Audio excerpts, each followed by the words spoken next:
हाय सुप्रभात, सत श्री अकाल, नमस्कार। आज का दिन है रविवार यानी कि संडे, तारीख 12 और महीना सितंबर का।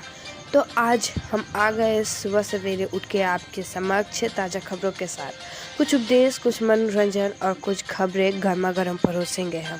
तो चलिए बिना देर किए शुरुआत करते हैं आज का दिन एक उपदेश से। तो आज का हमारा उपदेश है, जो अपने हिस्से का काम किए बिना ही भोजन पाते हैं वे चोर है। ये उपदेश श्रीमद् भागवत गीता से लिया गया है। तो चलिए अब खबरों पे नज़र डालते हैं। हमारा पहला खबर है, झारखंड से एमबीबीएस करने वाले विद्यार्थियों को देनी होगी राज्य में 3 साल सेवा। 10 साल तक सेवा देने वालों को पीजी नामांकन में मिलेगी आरक्षण। नई व्यवस्था, मुख्यमंत्री हेमंत सोरेन ने दिए हैं प्रस्ताव तैयार करने के निर्देश। कल करेंगे समीक्षा। सरकारी अस्पतालों में चिकित्सकों की कमी दूर करने के लिए सरकार बना रही व्यवस्था। कर्नाटक, उत्तराखंड के बाद गुजरात में नेतृत्व परिवर्तन। गुजरात के मुख्यमंत्री विजय रूपानी ने दिए पद से इस्तीफा। विश्व चुनाव से पहले पाटीदार वोट बैंक को साधेंगे भाजपा। विधायकों को गांधीनगर बुलाया, नए सीएम ने ऐलान आज।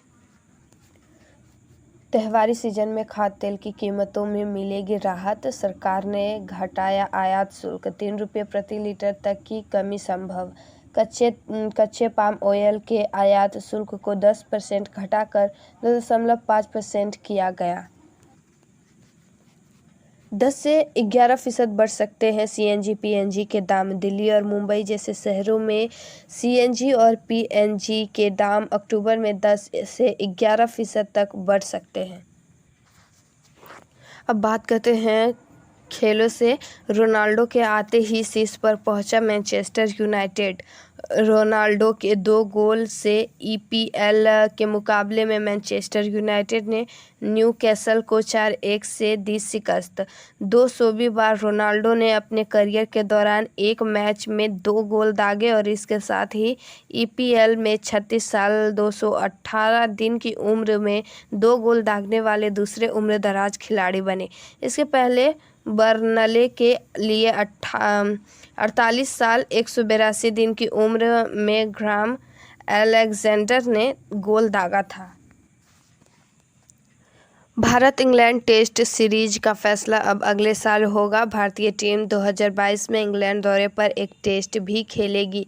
एक अतिरिक्त T20 भी होगा। भारत और इंग्लैंड के बीच मैनचेस्टर में 5वें टेस्ट मैच से ठीक पहले स्थगित हुई सीरीज के विजेता का फैसला अब अगले साल होगा।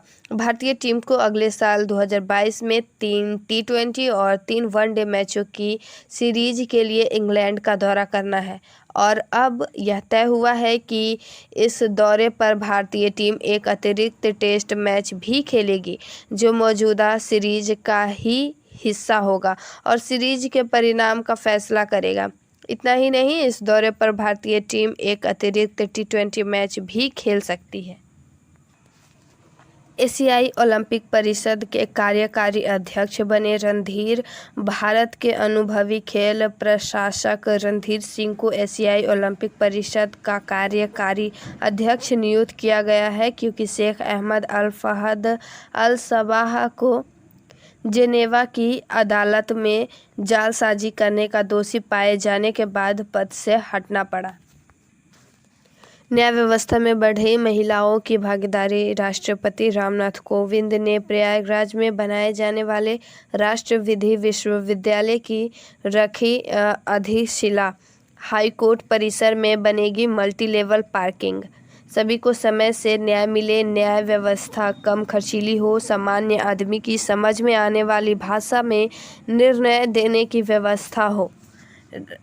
सारी बातें रामनाथ कोविंद ने कहा कि ये सभी की जिम्मेदारी है। प्रधानमंत्री मोदी ने कहा, आगे बढ़ रहा भारत। बोले, कोरोना से प्रभावित हमारी अर्थव्यवस्था पटरी पर लौटी। नई दिल्ली में प्रधानमंत्री मोदी ने वीडियो कॉन्फ्रेंसिंग के माध्यम से अहमदाबाद में सरदार धाम भवन का लोकार्पण करने के बाद समारोह को संबोधित किया। प्रधानमंत्री नरेंद्र मोदी ने शनिवार को कहा कि भारत की अर्थव्यवस्था कोरोना के प्रकोप के कारण हुए प्रभाव की तुलना में अधिक मजबूती से उभरी है। उन्होंने कहा कि जब दुनिया की बड़ी अर्थव्यवस्थाएं महामारी के दौरान अपना बचाव करने में लगी थी, तब भारत सुधारों में लगा हुआ था। कोरोना से मौत का प्रमाण पत्र मिलेगा, वजह भी दर्ज होगी। केरल में सुधर नहीं रहे हालात, 2/3 से ज़्यादा नए मामले। केरल में कोरोना महामारी का कहर जारी है। राज्य में नए मामलों में कमी नहीं आ रही, बल्कि संक्रमित बढ़ते ही जा रहे हैं। पिछले 24 घंटे में देश में मिले कुल 33,000 नए मामलों में से 25,000 केस अकेले केरल में पाए गए हैं। यही नहीं, 308 मौतों में से केरल में 177 मौतें हुई हैं। ये हालात तब है जब राज्य में कोरोना संक्रमण को रोकने के लिए तमाम पाबंदियां लगाई गई हैं। अगर पूरे देश की बात करें तो महाराष्ट्र और दक्षिण भारतीय राज्यों को छोड़ दे तो हालात नियंत्रण में हैं। किराए पर ट्रेन लेकर निजी कंपनियां भी कराएगी पर्यटन स्थलों की सैर। देश में पर्यटन को बढ़ावा देने के लिए रेलवे का बड़ा फैसला।